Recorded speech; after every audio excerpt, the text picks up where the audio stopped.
सभी साथियों का एक बार फिर से स्वागत है आपके अपने YouTube चैनल पर। और दोस्तों, हम पढ़ रहे थे आधुनिक राजस्थान का इतिहास और हमारा टॉपिक चल रहा था राजस्थान का एकीकरण। और दोस्तों, राजस्थान के एकीकरण के टॉपिक का ये दूसरा भाग है। इससे पिछले वाले भाग में हमने राजस्थान के एकीकरण से संबंधित 50 बहुत ही महत्वपूर्ण एमसीक्यू क्वेश्चन किए थे। और दोस्तों, इस भाग द्वितीय में भी हम 50 महत्वपूर्ण प्रश्न करेंगे जो कि राजस्थान की सभी प्रतियोगी परीक्षाओं के लिए बहुत ही महत्वपूर्ण रहेंगे। तो दोस्तों, आज की इस क्लास की हम शुरुआत करते हैं। पहला क्वेश्चन देखिएगा दोस्तों, यानी 51 नंबर क्वेश्चन देखिएगा कि भारत की रियासतों के विलय के लिए किसके नेतृत्व में रियासत विभाग का गठन किया गया। ऑप्शन आपके सामने है Gopal Krishna Gokhale, B number option Vallabh Bhai Patel, C number option Bal Gangadhar Tilak और D number option VP Menon. तो दोस्तों, अगर हम बात करें रियासत विभाग की तो इसकी स्थापना हुई थी 5 जुलाई 1947 और इसका जो गठन किया गया था वो वल्लभ भाई पटेल के नेतृत्व में किया गया था। तो बी नंबर ऑप्शन इस क्वेश्चन का राइट आंसर होगा। अगला क्वेश्चन देखिएगा 52 नंबर क्वेश्चन कि संपूर्ण राजस्थान के एकीकरण में कितना समय लगा। तो दोस्तों, याद रखिएगा, संपूर्ण राजस्थान के एकीकरण में 8 वर्ष 7 माह 14 दिन लगे थे। ठीक है, ए नंबर ऑप्शन इस क्वेश्चन का राइट आंसर होगा। अगला क्वेश्चन 53 नंबर क्वेश्चन दोस्तों देखिएगा, बहुत ही इंपॉर्टेंट क्वेश्चन है, स्टार मार्क कर लीजिएगा इस क्वेश्चन को कि निम्न में से वे रियासतें जो पाकिस्तान में मिलना चाहती थी।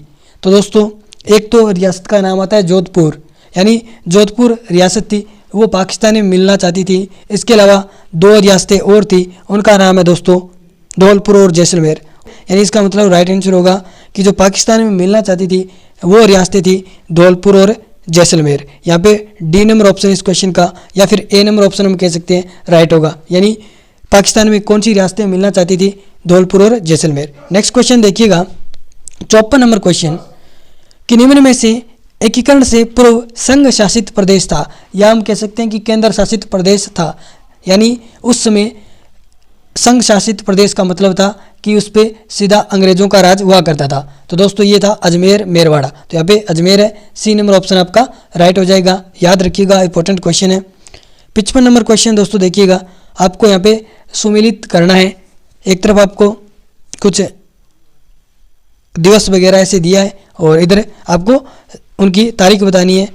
तो आपको बताना है दोस्तों कि राजस्थान की मुस्लिम रियासत, तो आप सभी जानते हैं एकमात्र रियासत थी टोंक, तो इसका मिलान यानी ए में कौन सा होगा, बी। उसके बाद में एकीकरण पूर्ण हुआ, तो आप सभी जानते हैं 1 नवंबर 1956।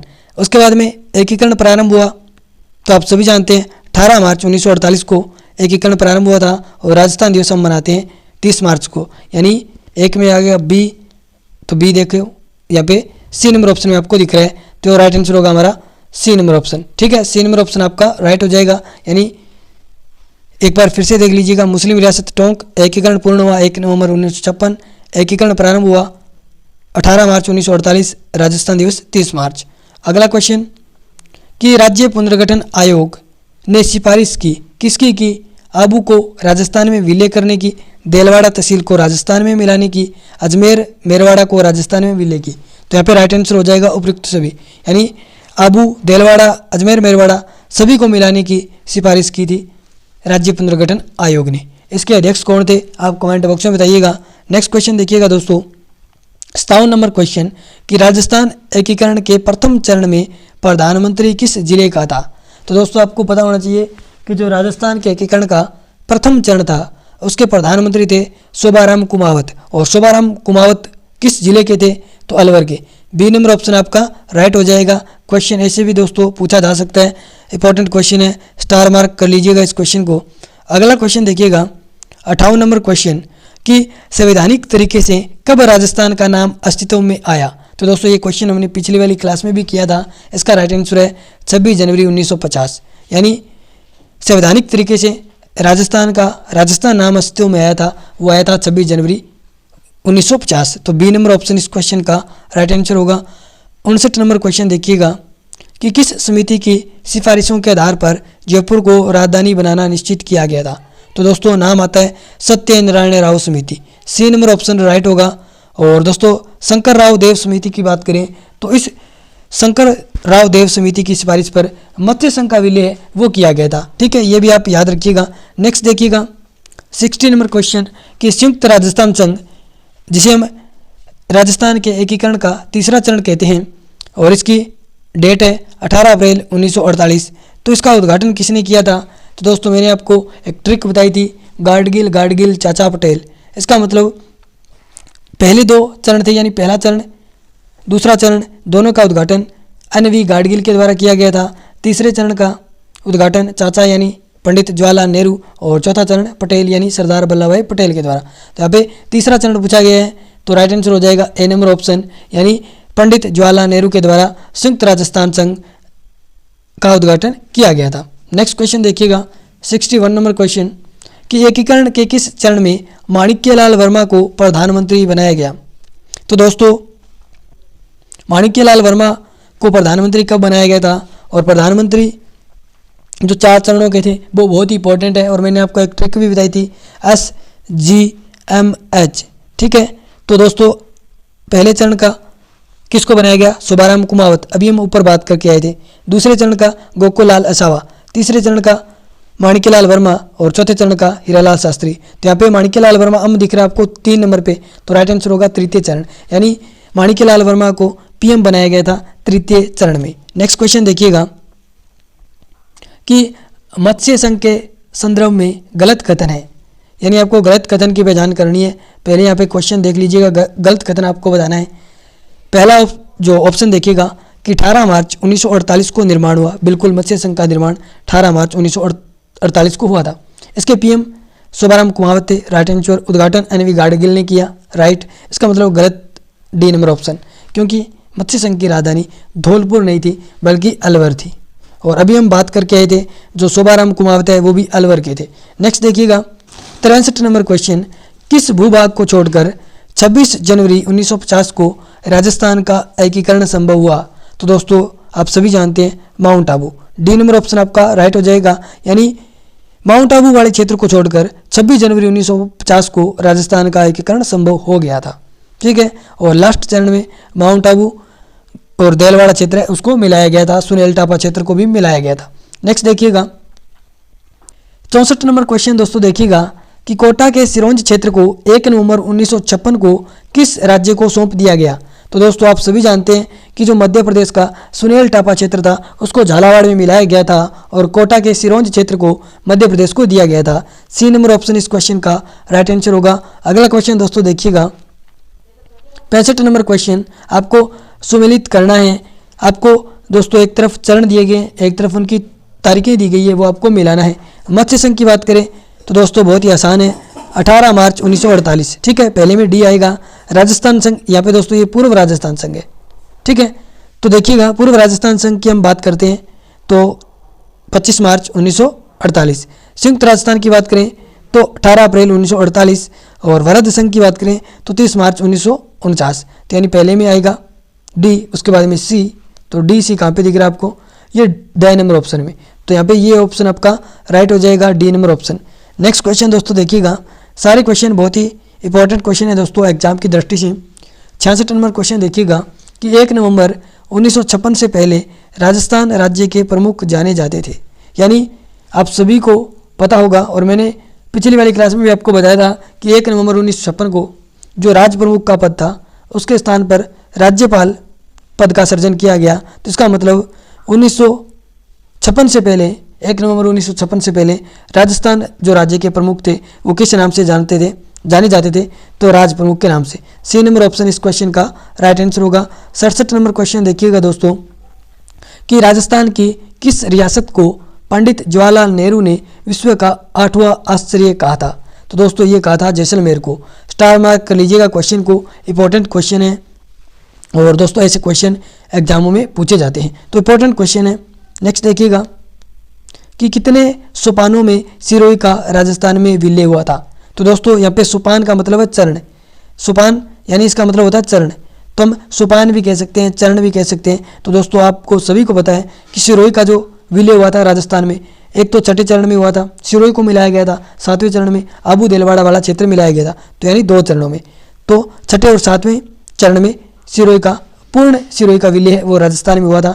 इसका राइट आंसर होगा 2 नंबर ऑप्शन, 2 चरणों में, ठीक है। नेक्स्ट देखिएगा 69 नंबर क्वेश्चन कि राजस्थान के एकीकरण के 7वें चरण जो कब हुआ था 1 नवंबर 1956 में किन क्षेत्रों को सम्मिलित किया गया था। अभी हम बात करके आए थे अजमेर और आबू, ठीक है, अजमेर मेरवाड़ा केंद्र शासित प्रदेश और आबू देलवाड़ा वाला क्षेत्र 7वें चरण में सम्मिलित किया गया था।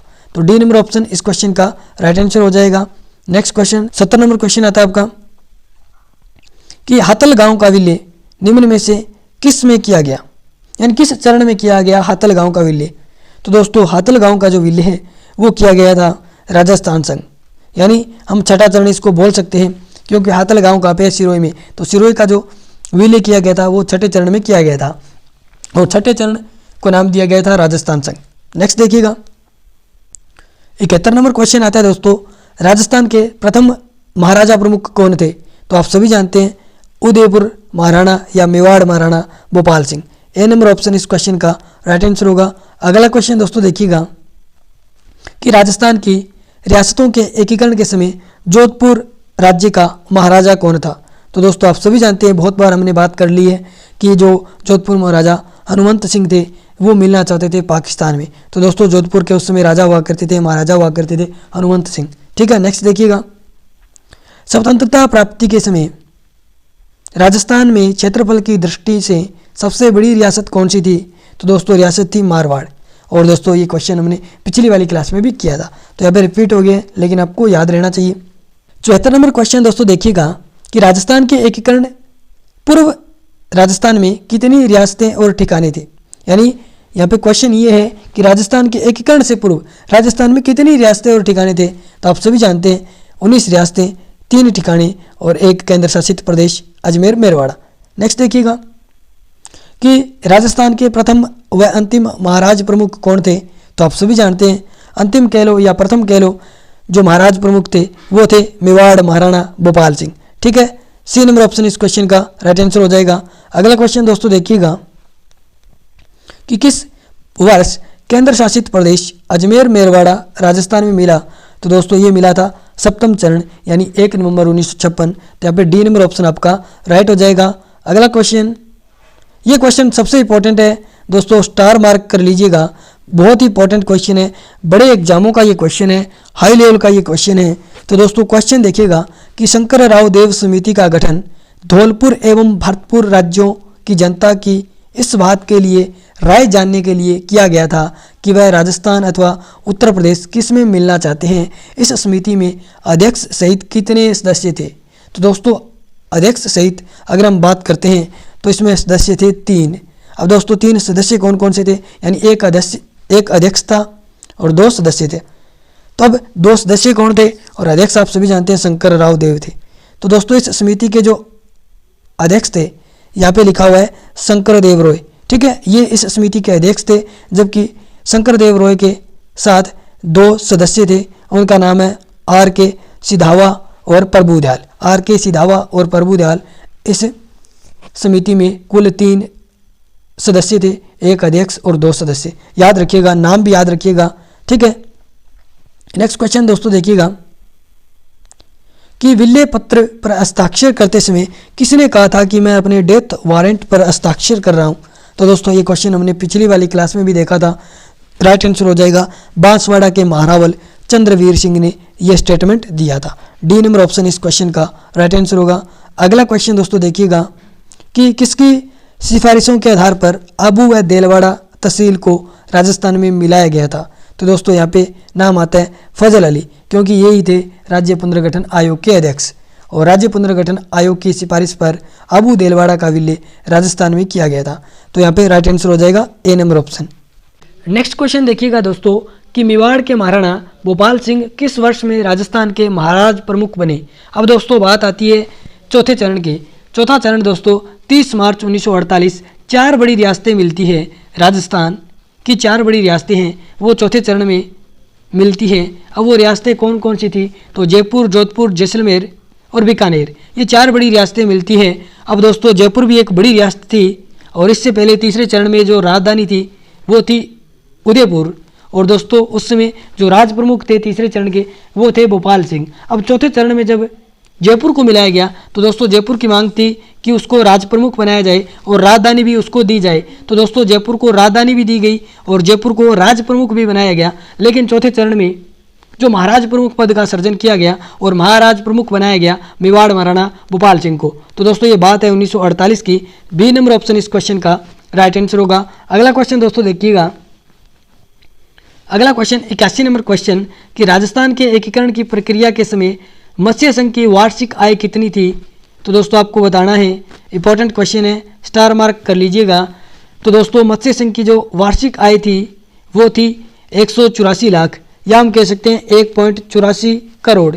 ठीक है, तो डी नंबर ऑप्शन इस क्वेश्चन का राइट आंसर होगा। अगला क्वेश्चन दोस्तों देखिएगा, ये क्वेश्चन भी इंपॉर्टेंट है, स्टार मार्क कर लीजिएगा कि सर्वप्रथम किसने 1939 ईस्वी में राजस्थान की रियासतों के समूहीकरण व एकीकरण के प्रश्न को उठाया। तो दोस्तों ये प्रश्न उठाया था लॉर्ड लिनलिथगो। लॉर्ड लिनलिथगो के द्वारा ये प्रश्न दोस्तों उठाया गया था। और दोस्तों लॉर्ड लिनलिथगो 1939 में भारत के वाइसराय हुआ करते थे और इनके द्वारा राजस्थान की रियासतों के समूहीकरण व एकीकरण का प्रश्न उठाया गया था। और दोस्तों क्वेश्चन ये भी आता है कि भारत छोड़ो आंदोलन के समय भारत के वाइसराय कौन थे। तो दोस्तों वाइसराय थे लॉर्ड लिनलिथगो। ठीक है, सी नंबर ऑप्शन इस क्वेश्चन का राइट आंसर होगा। स्टार मार्क कर लीजिएगा, सबसे इंपॉर्टेंट क्वेश्चन है, याद रखिएगा। नेक्स्ट देखिएगा, रियासती सचिवालय या विभाग की स्थापना कब की गई। तो दोस्तों हमने पहले ही क्वेश्चन में बात की थी, कब की गई, 5 जुलाई 1947, यानी 5 जुलाई 1947 को इसकी स्थापना की गई थी। बी नंबर ऑप्शन इस क्वेश्चन का राइट आंसर होगा। अगला क्वेश्चन दोस्तों देखिएगा कि राजस्थान के एकीकरण के समय भरतपुर का शासक कौन था। तो दोस्तों भरतपुर शासक था बृजेंद्र सिंह। बृजेंद्र सिंह है वो भरतपुर के शासक थे राजस्थान के एकीकरण के समय। और दोस्तों बृजेंद्र सिंह बाद में हरियाणा से सांसद भी रहे थे। ठीक है, ये भी बात याद रखिएगा। नेक्स्ट क्वेश्चन देखिएगा, 85 नंबर क्वेश्चन, किस मुख्यमंत्री के काल में राजस्थान के एकीकरण का अंतिम चरण संपन्न हुआ। तो दोस्तों इंपॉर्टेंट क्वेश्चन है, इसको भी स्टार मार्क कर लीजिएगा। दोस्तों राजस्थान के एकीकरण का अंतिम चरण 7वां चरण जब संपन्न हुआ था उस समय हमारे राजस्थान के सीएम थे मोहनलाल सुखाड़िया। दोस्तों यहाँ पे आप हीरालाल शास्त्री मत करके आना, राइट आंसर होगा मोहनलाल सुखाड़िया। उस समय यानी 1 नवंबर 1956 को राजस्थान के सीएम हुआ करते थे उस समय Mohanlal Sukhadia. B number option इस क्वेश्चन का राइट आंसर होगा। अगला क्वेश्चन देखिएगा, 86 नंबर क्वेश्चन है कि किस राज्य के शासक को राजस्थान संघ का राज प्रमुख बनाया गया। तो दोस्तों ये क्वेश्चन थोड़ा गलत हो गया क्योंकि यहाँ पे पूर्व राजस्थान संघ लिखना था। ठीक है, तो यहाँ पे पूर्व राजस्थान संघ का राज प्रमुख किसे बनाया गया। तो दोस्तों बनाया गया कोटा के महाराजा भीम सिंह को, यानी कोटा के जो राजा थे महाराजा थे भीम सिंह, उनको है वो पूर्व राजस्थान संघ यानी द्वितीय चरण का राज प्रमुख बनाया गया था। तो याद रखिएगा सी नंबर ऑप्शन इस क्वेश्चन का राइट आंसर होगा। 87 नंबर क्वेश्चन, राजस्थान के एकीकरण के समय कोटा के शासक कौन थे। अभी मैंने आपको बताया भीम सिंह। ठीक है, ए नंबर ऑप्शन इस क्वेश्चन का राइट आंसर होगा। 88 नंबर क्वेश्चन कि राजस्थान संघ का निर्माण 25 मार्च 1948 को हुआ। इसमें राज प्रमुख तो दूसरे चरण में था ही नहीं, तो यहाँ पे ये आपका हो जाएगा राज प्रमुख किसे बनाया गया, यानी यहीं पे भी पूर्व राजस्थान संघ लिखना था। यानी बात हो रही है 25 मार्च 1948 यानी राजस्थान के एकीकरण का द्वितीय चरण है। तो दोस्तों द्वितीय चरण का राज प्रमुख कोटा के महाराव भीम सिंह को बनाया गया था। सी नंबर ऑप्शन इस क्वेश्चन का राइट आंसर होगा, याद रखिएगा, इंपॉर्टेंट क्वेश्चन है। नेक्स्ट देखिएगा कि भारतीय संविधान के अनुसार राजस्थान को भारत के किस श्रेणी के राज्य में रखा गया। तो दोस्तों प्रथम श्रेणी, द्वितीय श्रेणी, तृतीय श्रेणी या स्वतंत्र राज्य। तो दोस्तों भारतीय संविधान के अनुसार राजस्थान को भारत के किस श्रेणी के राज्य में रखा गया। तो राइट आंसर होगा द्वितीय श्रेणी। बी नंबर ऑप्शन इस क्वेश्चन का राइट आंसर हो जाएगा। अगला क्वेश्चन दोस्तों देखिएगा कि आज़ादी से पूर्व नॉन सैल्यूट स्टेट ठिकाने कौन से थे। यानी नॉन सैल्यूट स्टेट का मतलब है कि ऐसे ठिकाने जिनको तोप सलामी का अधिकार नहीं था। तो दोस्तों हमारे राजस्थान के 3 ठिकाने थे और तीनों ही ठिकानों को तोप सलामी का अधिकार प्राप्त नहीं था। ठीक है, तो उपयुक्त सभी राइट आंसर हो जाएगा इस क्वेश्चन का। डी नंबर ऑप्शन इस क्वेश्चन का राइट आंसर होगा। और दोस्तों बात करें कि जो राजस्थान की 19 रियासतें थी उनमें से जो किशनगढ़ और शाहपुरा रियासत थी उनको भी तोप सलामी का अधिकार प्राप्त नहीं था। ये भी याद रखिएगा, क्वेश्चन बहुत इंपॉर्टेंट है एग्जाम की दृष्टि से, दोनों बातें याद रखिएगा। 91 नंबर क्वेश्चन देखिएगा दोस्तों, आपको सुमेलित करना है कि राजस्थान के एकीकरण के समय 3 ठिकाने थे, तो तीनों ठिकानों के शासक कौन थे? तो दोस्तों बात करते हैं नीम राणा। नीम राणा ठिकाने के आपको बताना है कि कौन थे। तो दोस्तों मुझे तो एक ही आता है कि लावा के थे वंश प्रदीप सिंह, यानी दूसरे में सी होगा, तो मुझे देखना है कि दूसरे में सी कहाँ पे है। तो दोस्तों इसमें है, यहाँ पे दिख रहा है दोस्तों दूसरे में सी, इसका मतलब पहले में बी होगा। तो इसका मतलब नीम राणा के राजेंद्र सिंह, लावा के वंश प्रदीप और खुजलगढ़ के हरेंद्र सिंह। ठीक है, तो दोस्तों आपको अगर एक शासक के बारे में पता है तो कई क्वेश्चन ऐसे होते हैं जिनमें आपको एक ही अगर पता है तो दोस्तों आप सुमिलित कर लेते हैं आसानी से। तो यहाँ पे राइट आंसर होगा BCA, यानी सी नंबर ऑप्शन आपका राइट हो जाएगा। अगला क्वेश्चन दोस्तों देखिएगा कि राजस्थान की पहली रियासत कौन सी थी जिसने रियासती विल्य पत्र भारत में विल्य में करने के सम्मेलन पत्र पर 7 अगस्त 1947 को ही हस्ताक्षर कर दिए थे। तो दोस्तों मैंने आपको पिछली वाली क्लास में बताया था कि जो 7 अगस्त 1947 को भारत का जो विल्य पत्र था उसमें सम्मिलित होने वाली राजस्थान की पहली रियासत थी बीकानेर, और बीकानेर के महाराजा थे शार्दुल सिंह। ये भी आप याद रखिएगा। ठीक है, नेक्स्ट देखिएगा कि राजस्थान के एकीकरण के किस चरण में प्रधानमंत्री के पद को समाप्त कर मुख्यमंत्री पद का सृजन किया गया। बहुत ही इंपॉर्टेंट क्वेश्चन है दोस्तों, और अभी हम पढ़ के आए थे कि जो राजस्थान के 4 चरण थे उनके हमने PM पढ़े। ठीक है, पहले का सुबाराम कुमावत, दूसरे का गोकुलाल असावा, तीसरे का माणिक्यलाल वर्मा, चौथे के हीरालाल शास्त्री। अब दोस्तों 4 चरणों तक क्या रहे प्रधानमंत्री, लेकिन 5वें चरण में क्या किया गया, प्रधानमंत्री पद को समाप्त किया गया, मुख्यमंत्री पद का सृजन किया गया। तो राइट आंसर होगा 5वां चरण, बी नंबर ऑप्शन इस क्वेश्चन का राइट आंसर होगा। अगला क्वेश्चन दोस्तों देखिएगा कि क्रमशः संयुक्त राजस्थान और वैध राजस्थान के उद्घाटनकर्ता थे। अब दोस्तों मैंने आपको बताया था गाडगिल, चाचा पटेल, यानी यहाँ पे पूछा जा रहा है संयुक्त राजस्थान संघ जो कि राजस्थान के एकीकरण का 3रा चरण है, जबकि वृहद राजस्थान जो कि 4था चरण है। तो दोस्तों तीसरे और चौथे चरण का आपको उद्घाटनकर्ता बताना है। तो दोस्तों गाडगिल, चाचा पटेल, यानी तीसरे का चाचा मतलब पंडित जवाहरलाल नेहरू। तो दोस्तों पंडित जवाहरलाल नेहरू आपको 2 ऑप्शन में दिख रहा है पहले। ठीक है, उसके बाद में पटेल, तो यानी सरदार वल्लभ भाई पटेल। तो यहाँ पे सी नंबर ऑप्शन आपका राइट हो जाएगा। अगला क्वेश्चन दोस्तों देखिएगा 95 नंबर क्वेश्चन कि कोटा के महाराव भीम सिंह कौन से संघ का गठन करना चाहते थे। तो दोस्तों बात करते हैं कोटा के महाराव भीम सिंह की। तो दोस्तों ये किस क्षेत्र में आता है कोटा? तो दोस्तों आता है हाड़ौती में। तो इसका मतलब कोटा के जो महाराव भीम सिंह थे वो कौन से संघ की स्थापना करना चाहते थे? तो हाड़ौती। ठीक है, और यूनियन स्टेट की बात करें तो दोस्तों यूनियन स्टेट का निर्माण करना चाहते थे मेवाड़ महाराणा भोपाल सिंह, और इन्होंने 25-26 जून 1946 को एक सम्मेलन भी बुलाया था जिसमें मालवा, गुजरात आदि के 22 राजा महाराजाओं को निमंत्रण दिया था मेवाड़ महाराणा भोपाल सिंह ने। ये भी बात याद रखिएगा। तो इस क्वेश्चन का राइट आंसर होगा कोटा के महाराव भीम सिंह है वो हाड़ौती संघ बनाना चाहते थे। नेक्स्ट देखिएगा कि किस रियासत के शासक ने भोपाल के नवाब की रुको और देखो की नीति का विरोध किया? तो दोस्तों बहुत ही इंपॉर्टेंट क्वेश्चन है। बंगाल के जो नवाब थे उन्होंने रुको और देखो की नीति अपनाई। अब दोस्तों ये नीति क्या थी? क्योंकि दोस्तों उस समय सभी रियासतें हैं वो भारत में विलय हो रही थी, लेकिन जो भोपाल रियासत थी उसके नवाब हैं वो एकदम रुक कर देख रहे थे कि कौन कौन सी रियासत है वो विलय हो रही है।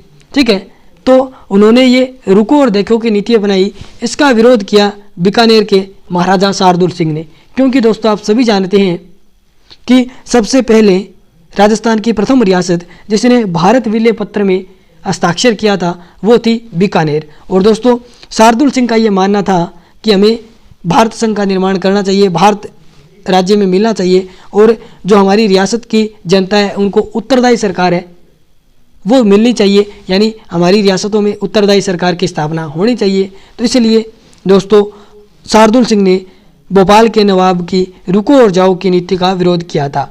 सी नंबर ऑप्शन इस क्वेश्चन का राइट आंसर हो जाएगा। इंपॉर्टेंट क्वेश्चन स्टार मार्क कर लीजिएगा, आज की क्लास का सबसे इंपॉर्टेंट क्वेश्चन है, बड़े एग्जामों का ये क्वेश्चन है दोस्तों। नेक्स्ट देखिएगा कि राजस्थान के प्रथम मुख्यमंत्री कौन थे? तो दोस्तों राजस्थान के प्रथम मुख्यमंत्री थे हीरालाल शास्त्री। क्योंकि दोस्तों 4 चरणों तक हमने क्या पढ़ा? प्रधानमंत्री पद। उसके बाद में 5वें चरण में सीएम पद का सृजन किया गया और सीएम बने हीरालाल शास्त्री। ठीक है, नेक्स्ट देखिएगा कि शंकरराव देव समिति का संबंध राजस्थान के एकीकरण के किस चरण से है। तो दोस्तों शंकरराव देव समिति की सिफारिश पर मत्स्य संघ का विलय किया जाता है। और दोस्तों राजस्थान के एकीकरण के कितने चरण, कौन से चरण में मत्स्य संघ का विलय किया जाता है, तो 5वें चरण में। ठीक है, और 5वें चरण की तारीख है 15 मई 1949। तो ये भी आप याद रखिएगा, इंपॉर्टेंट क्वेश्चन है। शंकरराव देव समिति का संबंध राजस्थान के एकीकरण के 5वें चरण से। 99 नंबर क्वेश्चन दोस्तों देखिएगा आज की इस क्लास का इंपॉर्टेंट क्वेश्चन ये भी है कि 14 फरवरी 1948 को भारत सरकार ने भरतपुर प्रशासन पर अधिकार करके भरतपुर राज्य का प्रशासन किसको नियुक्त किया, यानी भरतपुर राज्य का प्रशासक किसको नियुक्त किया। तो दोस्तों याद रखिएगा SN सप्रू को भरतपुर राज्य का प्रशासक नियुक्त किया गया। ठीक है, इंपॉर्टेंट क्वेश्चन है, याद रखिएगा। अगला क्वेश्चन और आज का लास्ट क्वेश्चन, अभी तक दोस्तों लास्ट क्वेश्चन नहीं है, एक क्वेश्चन और बड़ा है। ठीक है, 100 नंबर क्वेश्चन दोस्तों देखिएगा कि पी सत्यनारायण राव समिति के संदर्भ में निम्न में से कौन सा कथन सत्य नहीं है।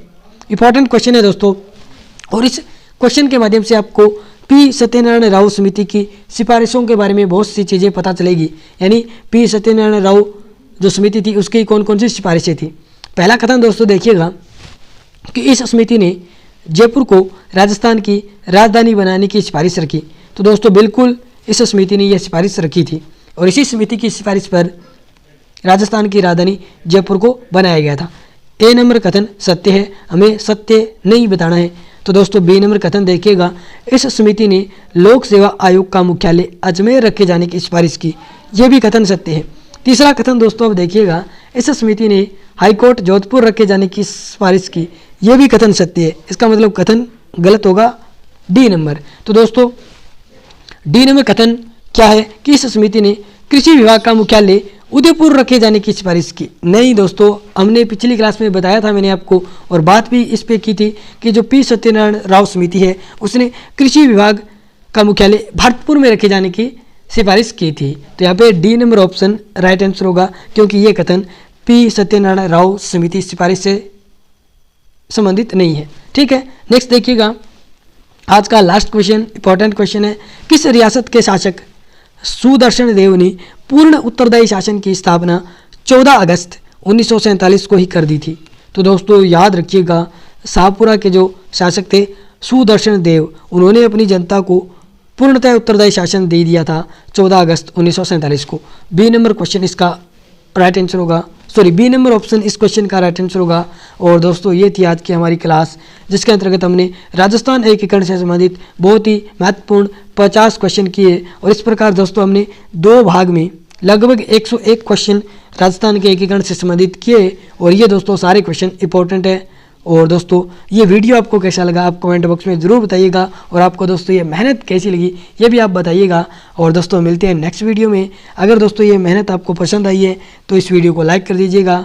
धन्यवाद दोस्तों, मिलते हैं नेक्स्ट वीडियो में।